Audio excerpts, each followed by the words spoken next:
king pawns and double king pawns, that type of thing.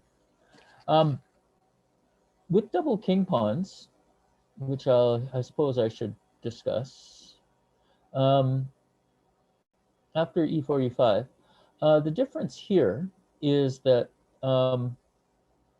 with the e-pawn being unguarded, both e-pawns being unguarded, they allow for immediate, it allows white to gain the tempo and control the pace of the game because of the fact that he can attack an unprotected unit right away. All movements of the pieces are designed or aiming to get some sort of space advantage. And in double king pawns, that will mean the removal, elimination of the black e-pawn. And so what happens is, however small this initiative is, this is probably black's best reply to knight f3, is to also develop a piece and defend the center. Black is having to dance to white's tune, so to speak. You know, bishop c4 attacks directly f7.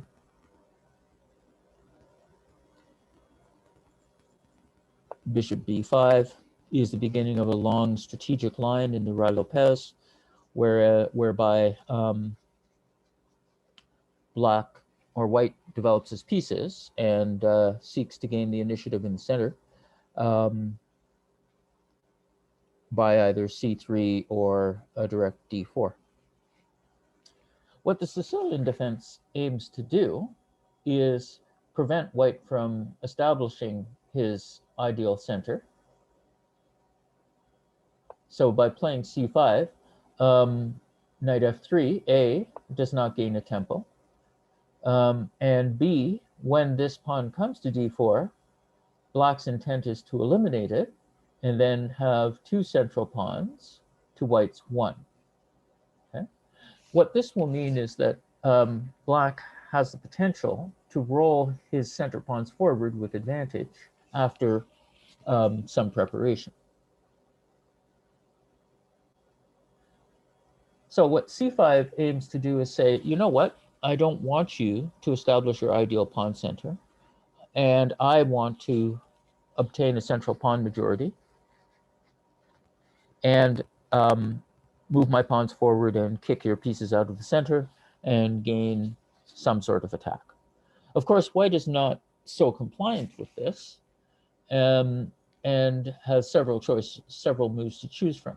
First, we'll look at knight f3, which is the open, which says I want to play the open variation.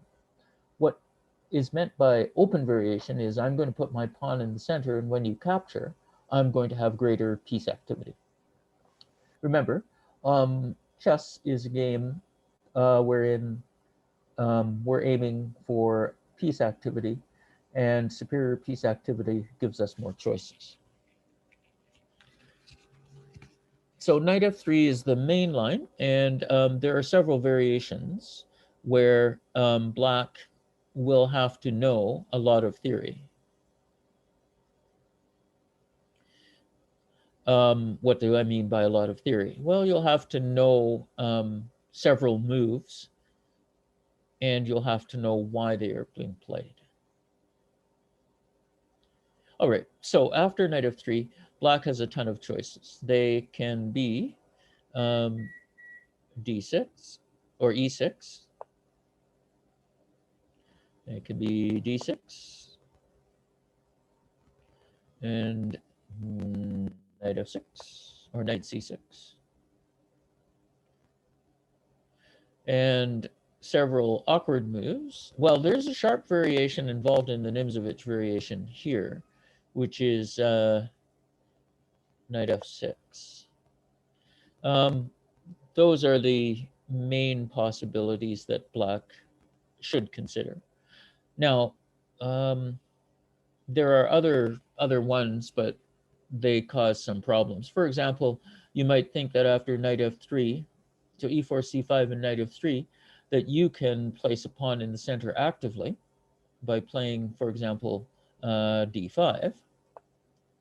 But this would be, we'll go over here, and we'll look down here. We won't say it's a mistake, but we'll say it's dubious.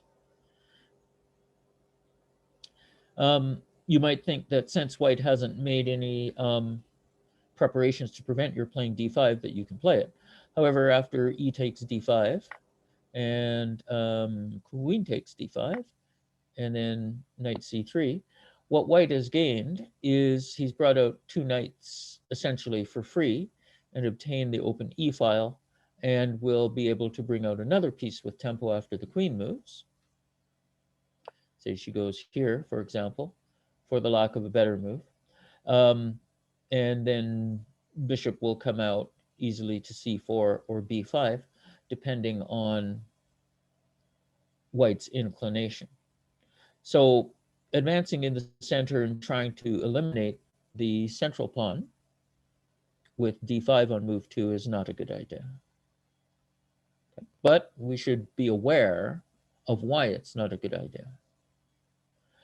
Okay, so we go back to the open variation, knight f3, and black has several responses.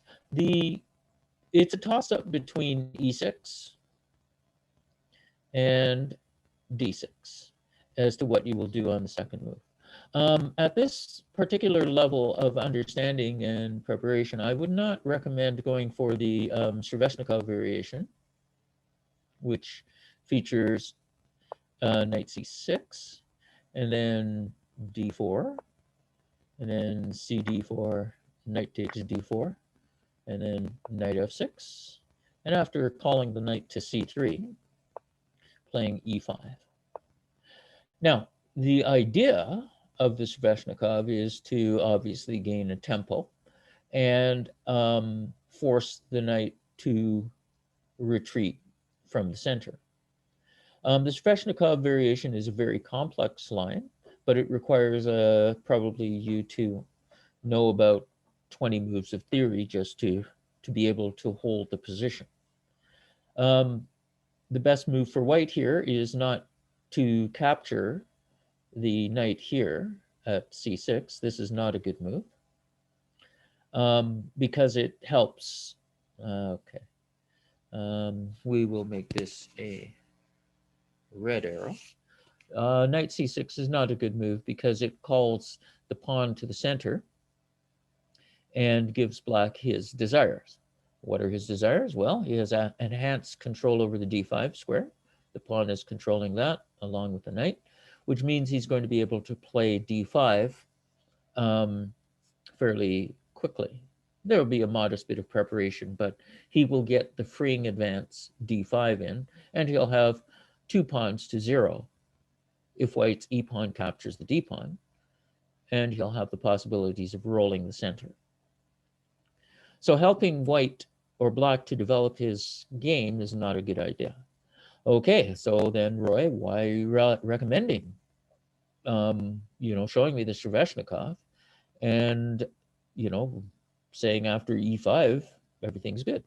Well, the problem is since white is not going to help you develop your pieces and help you develop your initiative by playing knight takes knight, well, what else is he going to do? He's not going to retreat his knight out of the center, and he's not going to foolishly advance into white's camp or black's camp without support.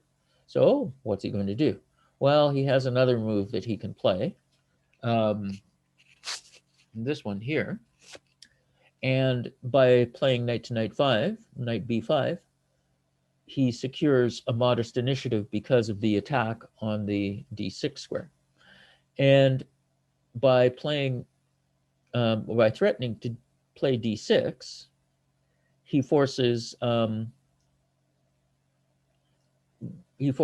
situation where black's e7 bishop is rather passive, and also e5 has a consequence of weakening control over the d5 square.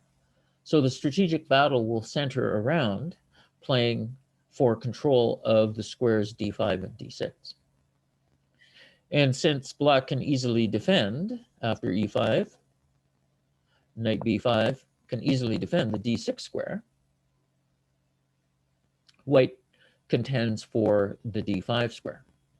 So after d6, white can't send his knight into d6. And so after d6, white has the possibility of several moves, possibly playing several moves. Knight d5 was played after d6. Knight d5 was played in the Carlsen-Caruana match a couple of years ago, and was vigorously discussed by both players. And a long line of theory has emerged, with Magnus Carlsen defending the black side, Fabio Caruana championing the white side.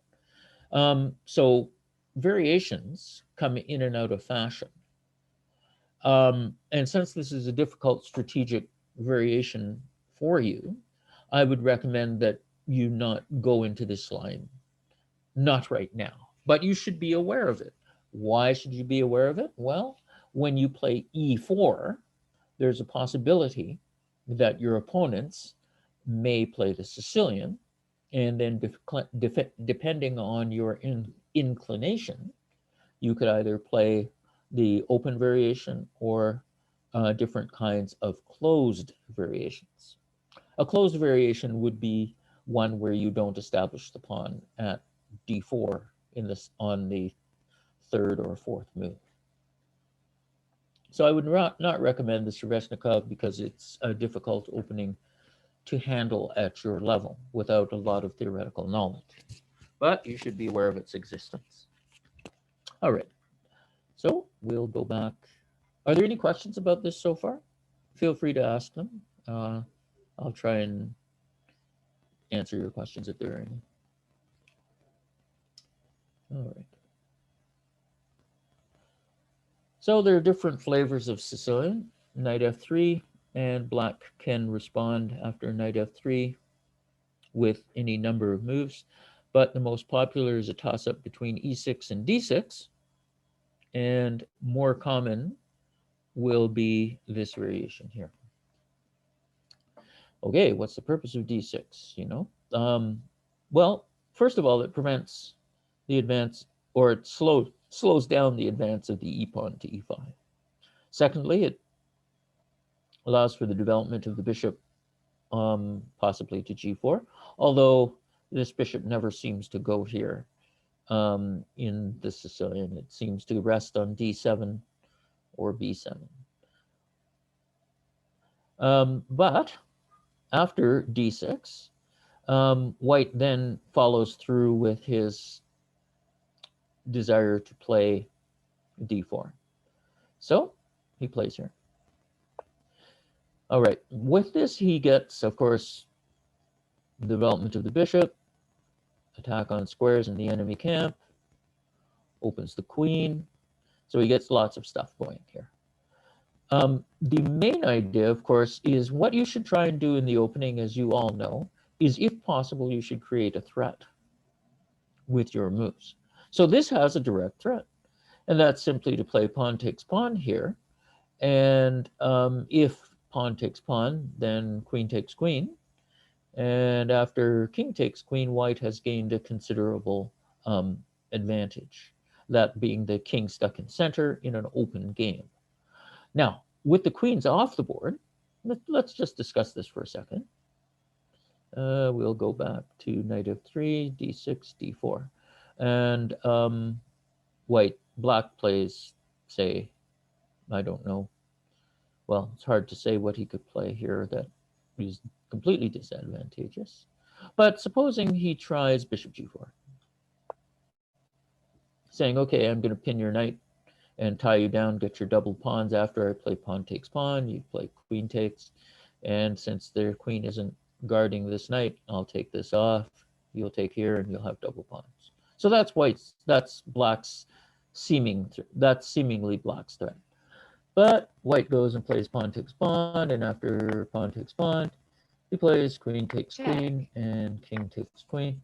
And if we stop here, we'll see that black has lost his right to castle, And after he plays knight e5, he will be hitting this and hitting this on f7, and he will gain a bit of initiative. Okay? And he will continue to gain initiative after bishop e3. So he'll have a significant development advantage if he is allowed to follow through with his threat. So that's what white threatens with d4. Now, there are various other ways that don't lead to disadvantage for black. However, what he usually plays is c takes d4. So let's go back to d6, and we'll play d4. And we will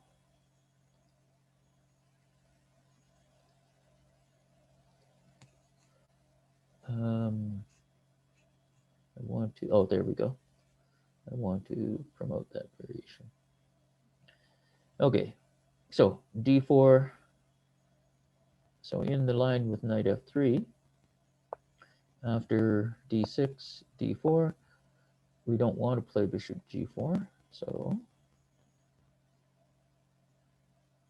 we will, okay, we'll delete this from here. Good.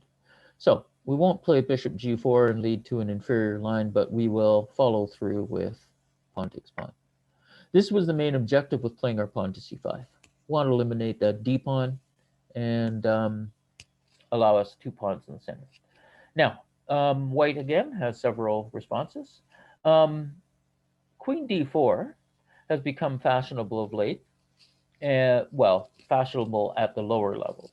At the higher levels, the boys still, take with the knight and offer black the possibility of heading into several variations.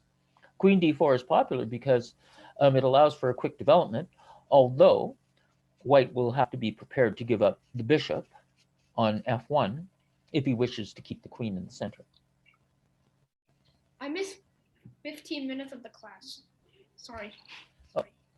That's fine. The Mr. Wu has is recording this, so you will be able to come back to it when it gets posted on some various websites. Oh, okay. Thank you. All right, so no queen takes d4 because we don't want to give up the light-bound bishop or waste time retreating our queen. But after knight takes d4, black has several responses here. He plays, more often than not, knight f6, which is designed to call the knight to c3 or call the bishop to d3. Okay? In both cases, what black is attempting to do is follow the rule of creating a threat as he moves forward. So both knight f6 is designed to call one of these two pieces out so that he prevents the advance of the c pawn to c4, which leads to what is called a Moroshi bind. And the Moroshi bind, or sometimes called Maroczy bind, depending on how you look at the spelling, is a restrictive course of action, which causes a lot of players some difficulty because white secures his space advantage on the white squares. So black says, I don't want that to occur, so he plays knight f6 first. The usual response following the classical method of developing our pieces is knight f or knight c3. The reason it goes there is because bishop d3, while it is a developing move and it deals with the threat that white has been presented with knight f6, we determine, unfortunately, the position of the bishop too early. Whereas Lasker and classical approach says knights before bishops, largely because we don't know if we want to put the bishop on e2, c4, or b5. But we do know that when we stick the knight on c3, that the knight reaches its best square in one move. So after knight c3 will come a branch point for black, and he has several choices. A6 is the very popular Najdorf variation, which has been championed by 3 world champions, incidentally. Bobby Fischer in the previous century, Gary Kasparov, and let's see, 3 world champions. Yeah, Kasparov, Fischer, and I think it was Mikhail Botvinnik, or no, he liked the classical variation. Oh, Mikhail Tell, Mike Tell. They used to play the Najdorf variation, and the Najdorf variation is quite popular. One looks at this position and says, well, what the heck is this move a6 about? Doesn't develop any pieces, you know? But its idea is one of prevention. It has both a defensive quality. 3 pieces are denied access to the b5 square. And it has an aggressive component in the sense that it wants to play b5 and b4. This is an attack on the center. So a6 is actually quite an aggressive move. Okay. So the Najdorf variation is very popular, championed this century by the player Maxime Vachier-Lagrave.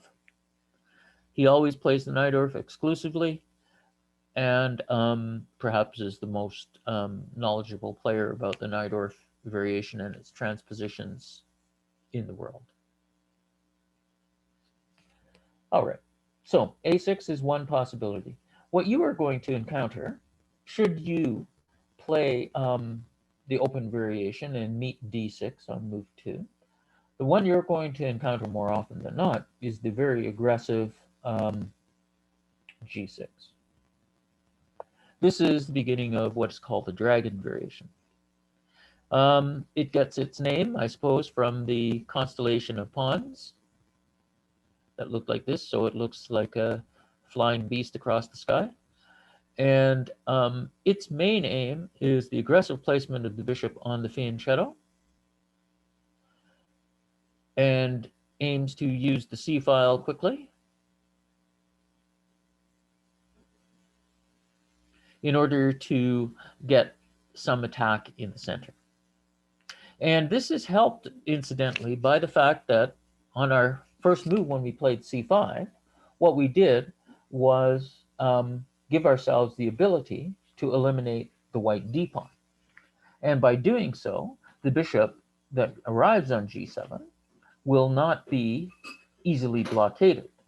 Also, the knight that's on f6, it is much harder to drive it away because of the fact that there's no support from a d pawn.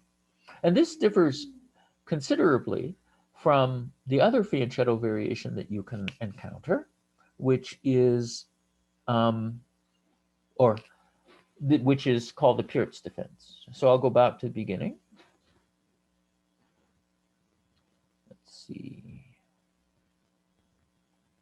Now, what is the difference between the Pirt's and the dragon? Well, after e4, d6, the aim is to control the e5 square. After d4, notice that there's no c-pawn to eliminate the pawn at d4. Black plays knight f6, and he calls the knight to c3.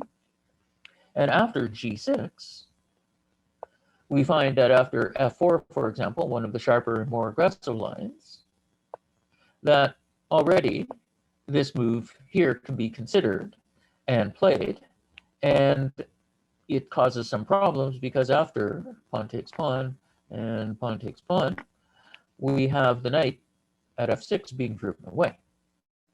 It can go to d5, probably can go to g4. d5 is best move. Going back to g8 is not a good idea, nor is going back to d7. I would not If you ever play the Pierts and you get this position, don't ever play these moves. They're horrible. They'll lead to um, big difficulties for you over time. Knight g4 will mean the displacement of your knight to h6 and it'll be offside. Knight d7, and then the pawn will be driven into d6. Okay, yes, thank you, Jeffrey. The 11 fish variation, this is very similar to that, as a matter of fact. However, it's not the exact move order, but you do bring up a good point. Levenfish did advocate, I think it was Grigory Levenfish, did advocate that the pawns should go to e4 and f4 in order to help white with his gain of space. Actually, we may discuss that because that is a viable variation against the dragon. Okay, so we're discussing the Pierts. We don't like the Pierts because of the fact that you have two pawns in the center and the e-pawn can be driven forward. Whereas in the main line of the dragon, where is that? e4, knight c6, e4, d6, d4, cd, knight takes d4, knight f6, knight c3, a6 is the Najdorf, and g6 is the dragon. And here, after g6, Levenfish proposed that we can play f4. And this is very similar to the Piert's defense in that there are two pawns at f4 and e4, but that's, I guess, where the similarity ends. Yes, black has a fianchetto. However, with the elimination of the d-pawn and the guarding of the e5 square, white will not be able to dislodge this knight so easily without creating some difficulties for himself. Now, the Levenfish does have a little bit of venom that you can meet if you are unaware of what's going on. And if bishop g7, then you can meet with bishop b5 and a quick movement of the e-pawn forward. So that's what f4 aims to do. And black, if he's unaware of it, can play bishop g7 and all of a sudden meet with e5. And the pawn is arriving at e6 if the knight goes to d7. I would not recommend this. And if the knight goes to g4, then comes bishop d5 with its attendant difficulties. Largely, well, why is this difficult? Well, the problem is that you have to deal with this check along this diagonal, and that will be done by knight c6, bishop d7, or moving your king. Of course, knight c6 after bishop b5, well, I suppose I should show this. So bishop g7, not a good move. Knight g4, because you don't want to play knight d7. And all of a sudden, after bishop b5, Check. you are faced with the problem of having to move your king. And this is undesirable, considerably so. Because of the fact that knight c6 results in the loss of material.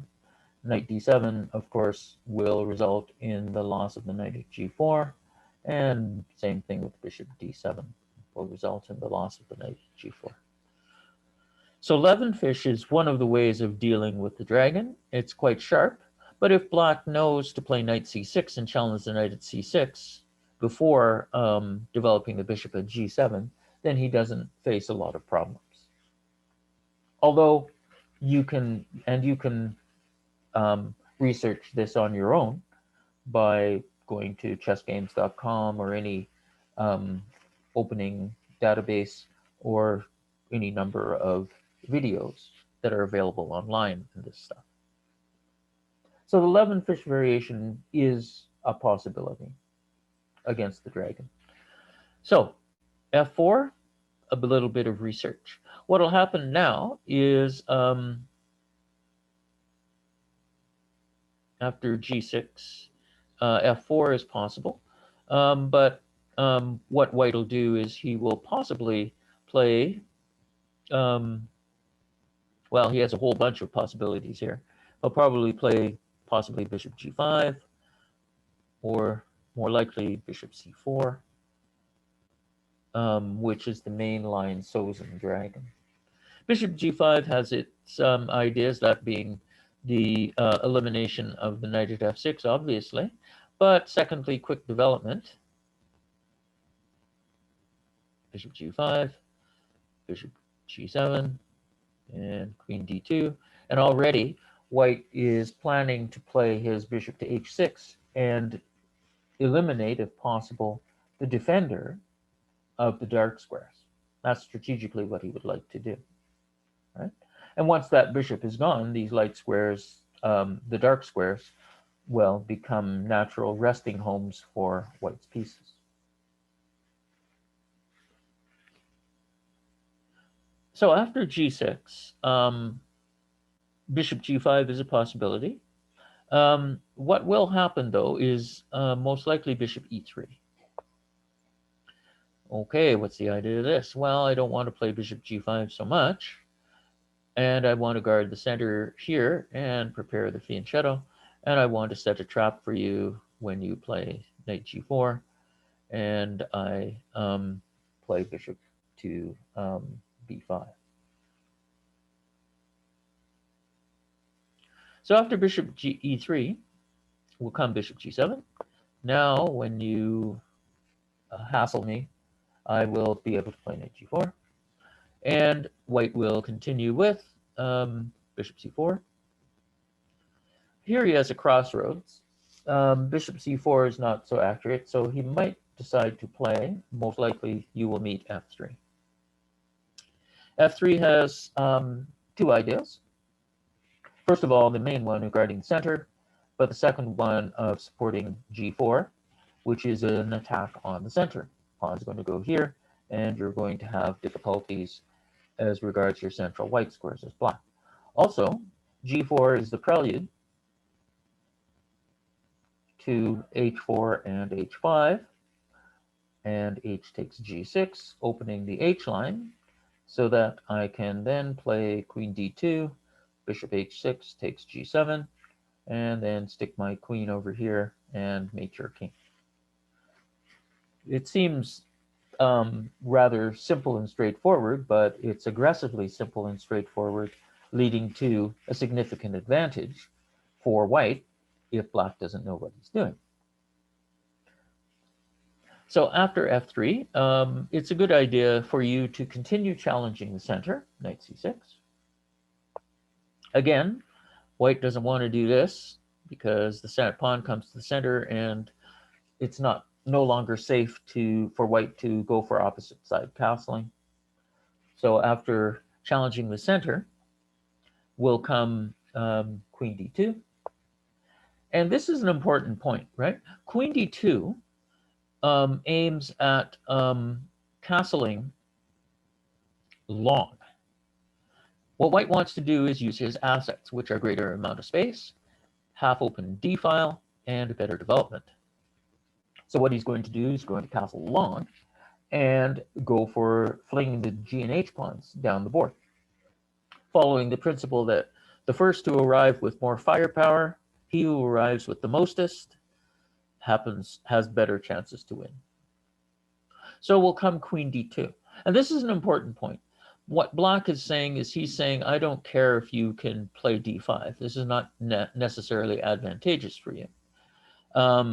And so I'm going to get quick queenside castling. These are complex lines. And again, some opening research will be necessary for you.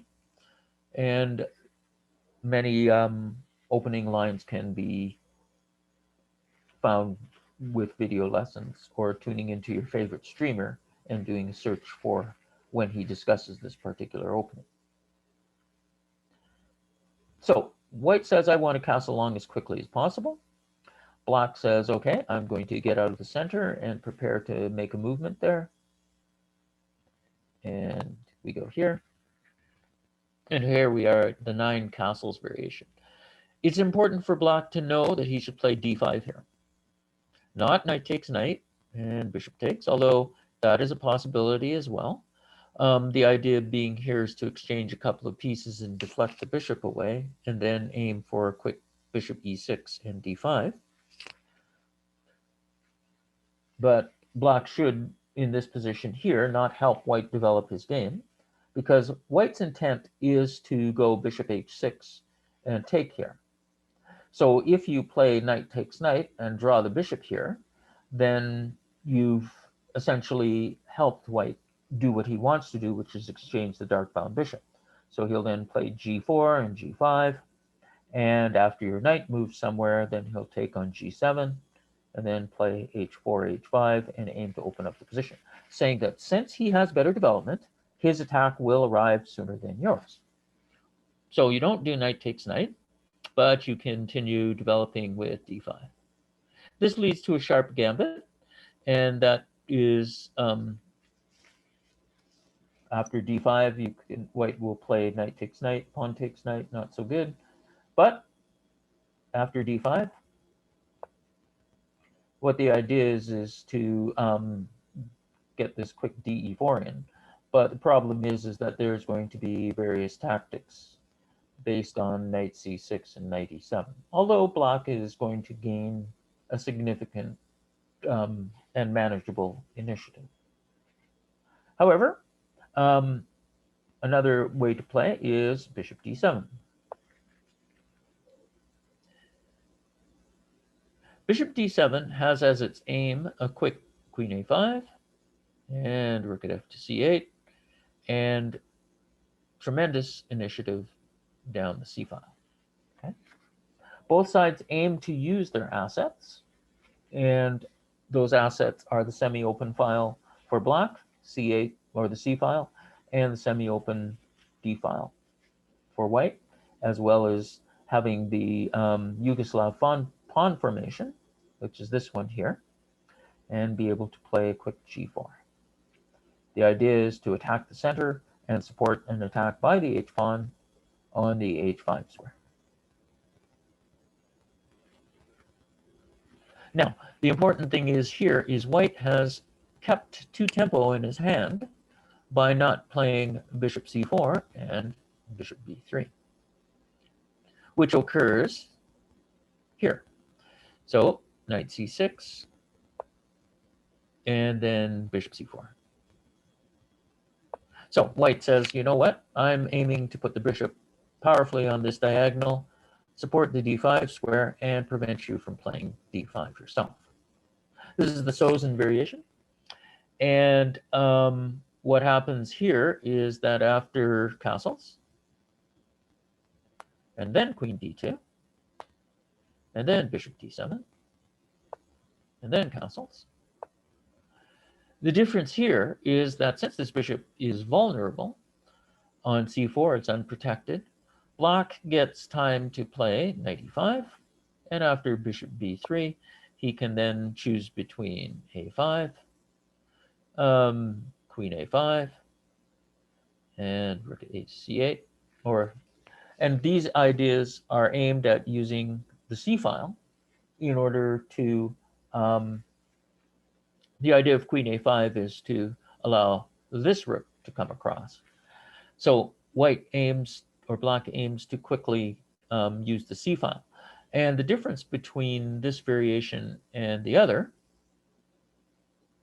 by leaving the bishop at home,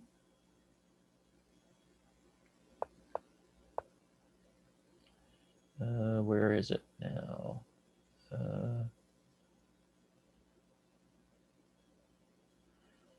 Okay, it's hard to find these variations. Bishop, so castles. All right, we'll arrive here. The difference between the other line, where you put the bishop at c4 and b3, is that there is no gain of tempo that comes from knight e5. What this means is that White will be able to begin his pawn storm, essentially a move, or one, perhaps two moves more quickly. And this is, generally speaking, an undesirable thing because in opposite side castling, the person who arrives firstest with the mostest is going to do well. All right, this is a rather long discussion of the dragon variation, and we have some other variations to discuss. So what will you meet most likely? You will meet G6 at the lower levels more frequently than you'll meet the Najdorf variation. Okay, what else can black play here? So he played knight f6, knight c3. These are the two principal ones, a6, Najdorf variation, and g6, which is the dragon variation. Okay, what else can you meet? Well, if you don't meet these two, then it's possible that you can meet the classical variation with knight c6. And you can meet, I suppose, this one here. This is not going to be very popular at the lower levels, so I don't think that you need to be concerned with it. E5 is, again, transposing to something that has the Sheveshnikov qualities to it. And if you are going as black to play this, then after this you should go a6 first. The reason being that after bishop e2, for example, which was championed by world champion Anatoly Karpov, this move here, after the knight is chased out of the center, leads to the Boleslavsky variation of the Sicilian defense, Sicilian Najdorf. Okay, you'll notice the double king pawn characteristics here, e5 against e4. However, that's where the similarities end, in the sense that yes, black will play bishop e7, and white will strive for control of the d5 square, and that will feature moves like bishop g5 takes f6 and knight d5. This is a sharp variation for both sides, strategically complex, but again, I wouldn't recommend that you play this as your regular state of affairs. So what will you meet as black? Should you play the Sicilian? Possibly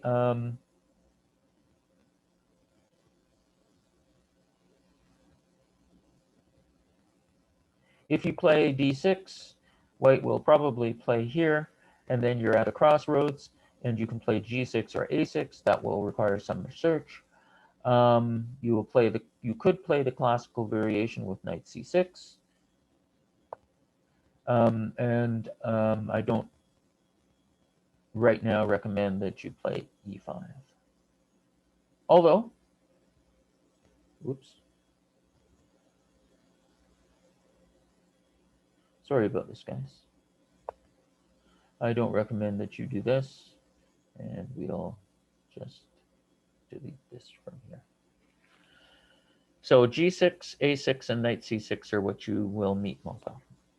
All right, let's go back now to here.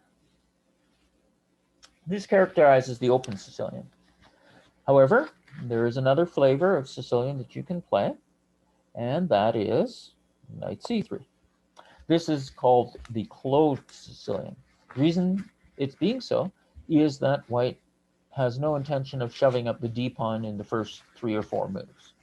What he aims to do here is to control the d5 square, preventing d5 by black, or slowing it down. You can't. One thing you should understand about that is if your opponent wants to play a freeing move is a move that gives him freedom of choice, various options. If he wants to play a freeing move, d5 could be considered a freeing move. Play it, you lose a pawn, but you get your bishop out and your queen active. So You cannot prevent your opponent from playing a freeing move if he desires to do so. But what you should do is make it as difficult for him to do it as you can. So d5 is a natural freeing move. It wants to play d5 and kill that e pawn. So knight c3 says, okay, I know you want to play d5 and you'll prepare it with e6 or knight f6 or whatever.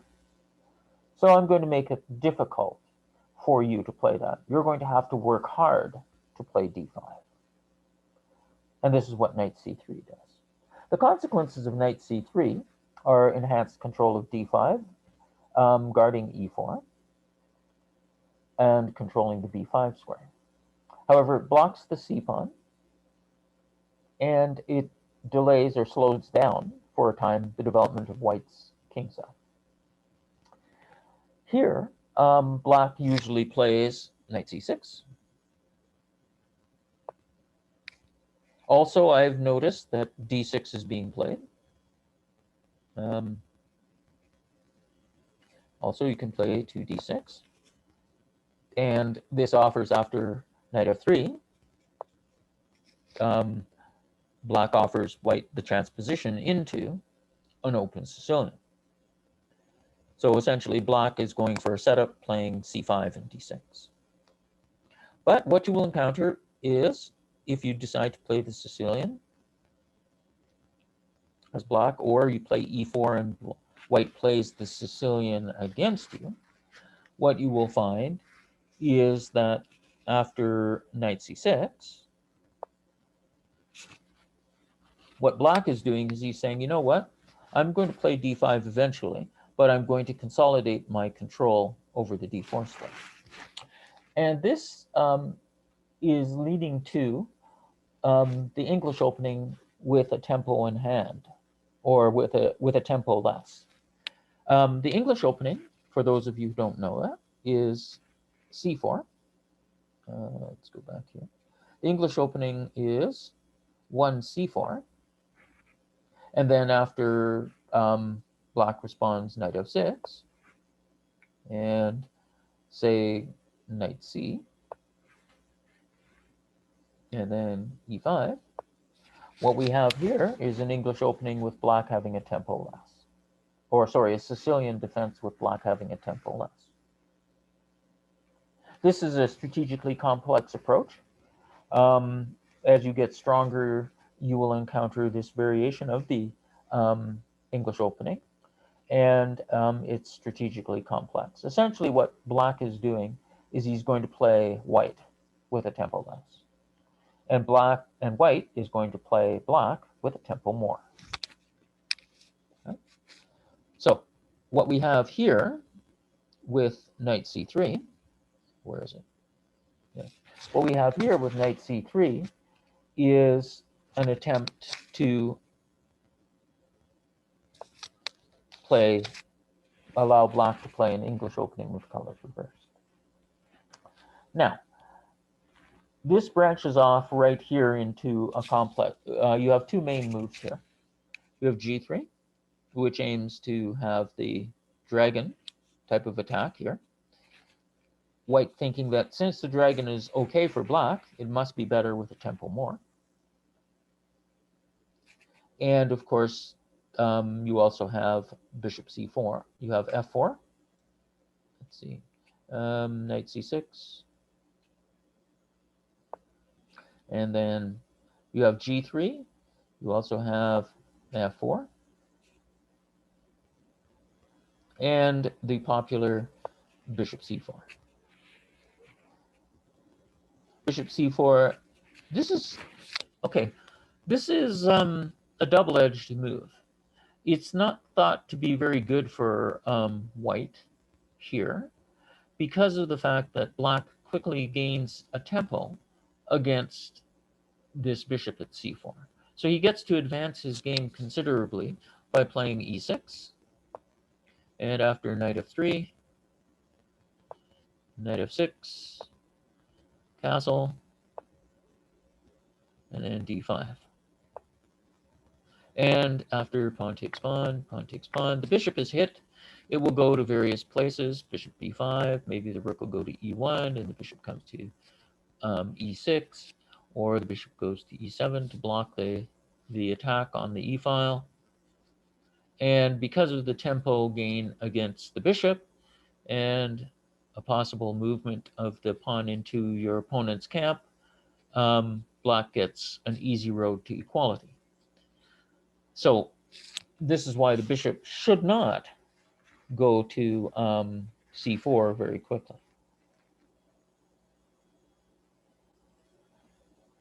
But this is popular at the lower levels. Why? Because of the fact that it's very similar to the gioco piano in the setup of the pawn at e4 and the bishop at c4.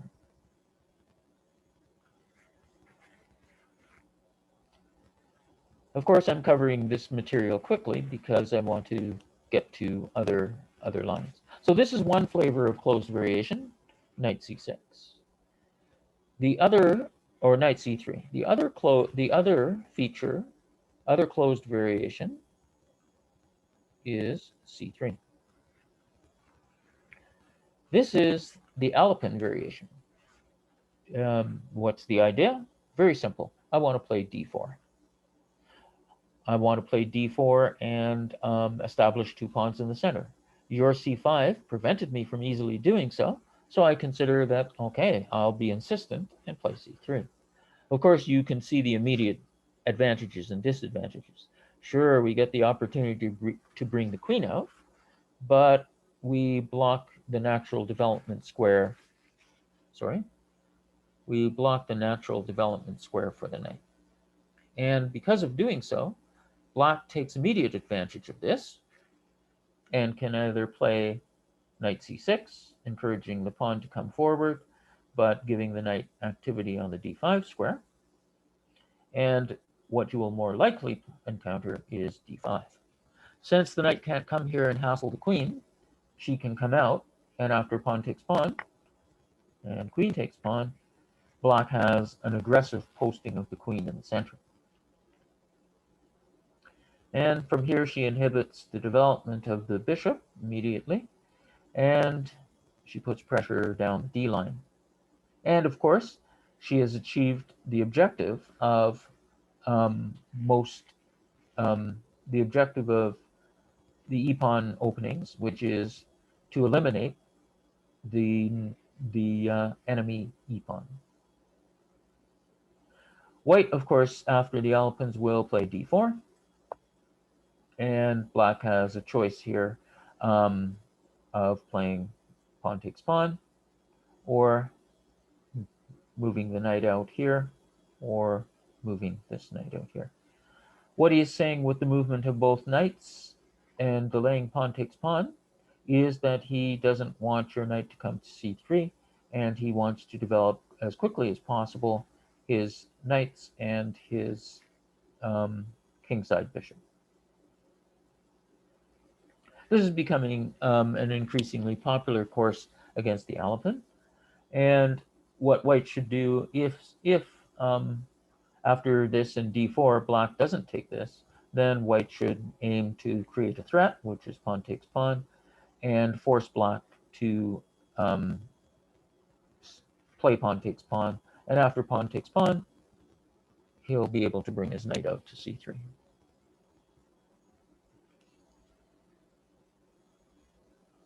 Now, when you are playing white and black plays c5, if you do not want to play knight f3, and you don't want to play c3 supporting the pawn in d4, then what are you going to do? Well, you can play a wing gambit, which is b4. And this idea is very simple. I am willing, here's what white is saying. I am willing to sacrifice a pawn in order to achieve my strategic desire, which is to have two pawns side by side, controlling squares in your half of the board. Okay, 5:54. Ooh, yikes. It looks like the tournament starts in a few minutes. Is that right? Allison, tell me. Let's see, is Allison here today?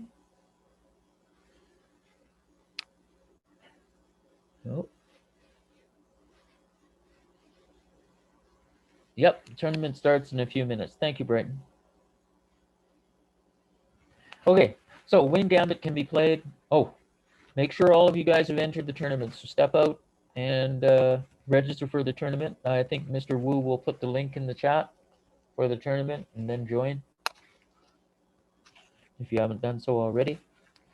The Wing Gambit idea is sacrifice a pawn in order to gain the ideal pawn center.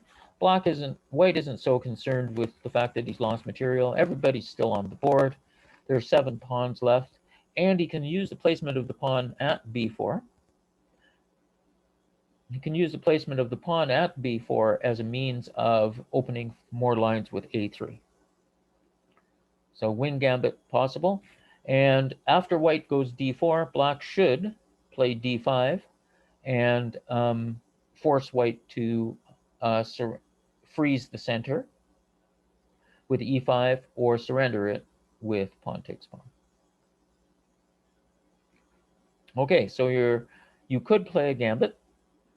You could play the Alapin, but you could also play the clever d3. Wow, dude, what are you doing? You're blocking your bishop? Yes, I'm blocking my bishop, but I'm also securing the e-pawn.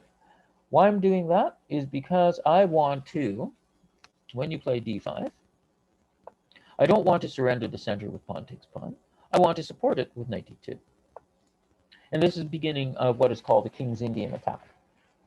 So what black is doing is he's got 2 pawns abreast on the 4th rank, but white says I'm going to maintain the pawn at e4, and I'm going to develop my bishop on the fianchetto. When you play knight f6, I'm going to play e5 and gain some more space. So the line could go, for example, here after d5, knight d2, knight c6, or knight f6, saying I want to attack this pawn. White is not compliant at all in any way whatsoever and plays b3. And then after knight c6 and bishop b2 and e6 and knight f3 and bishop e7 and castles and castles. There are a number of moves. You could play b5 or what have you, but this will lead to the main line. And then will come e5, for example. White should keep his options open, but after knight d7 and rook e1 and queen c7 and queen e2, we have what is called the King's Indian attack. This is one of the main lines, and white attempts to use his space advantage and the absence of the f6 knight in order to begin a kingside attack.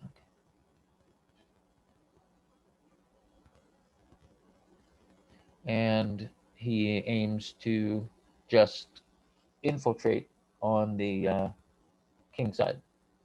Of course, black will not be so compliant, and he will send his pawns down the other side of the board and aim to open lines on the queen side. The King's Indian attack is very strategically complex, a lot of fun to play for both sides, but again, a little bit of opening research would be required. So there's a lot of ways of meeting the Sicilian defense for white. He can play the open or closed variations. And these variations are comprised either open variations playing the knight to f3, e4, c5, and putting the knight on f3 on move 2, or playing closed variation, putting the knight on c3, or playing either g3, f4, or possibly bishop c4 or c3. Okay, tournament starts, so I'll see you next week. Thank you for attending. It's much appreciated, and have fun in the tournament. I should probably go and join and go from there. Sean, if you could put the link in the chat, that would be great. All right, I'll stop my share And let's go have some fun.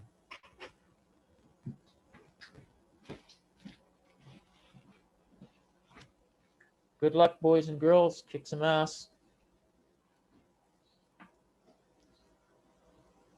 What's the tournament link?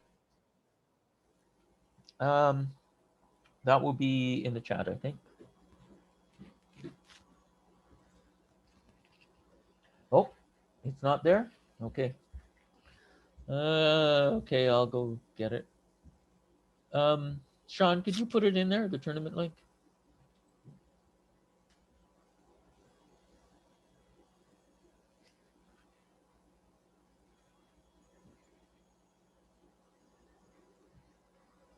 Okay, go to Calgary Chess School.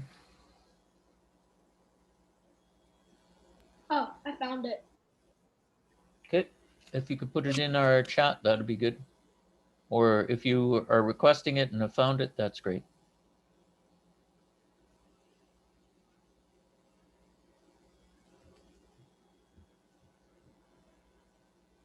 Okay, thank you, Alex. Good luck, everybody.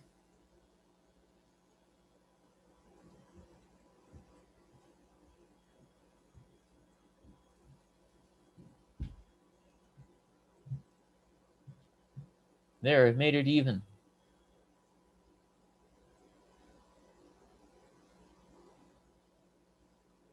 Ooh, Pudding, what are you doing hassling Brighton?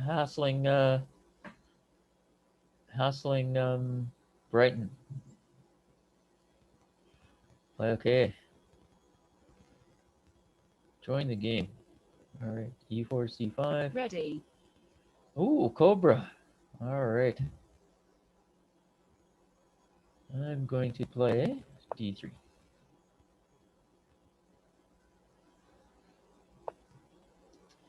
And I'm going to play G3.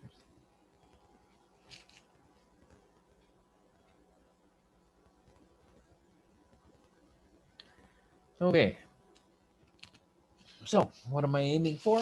Well, I'm aiming for my King's Indian attack. I want to control the white squares, develop my bishop on the fiend shuttle. Oh, wait a second. You guys don't necessarily need to hear this, so I'll shut up.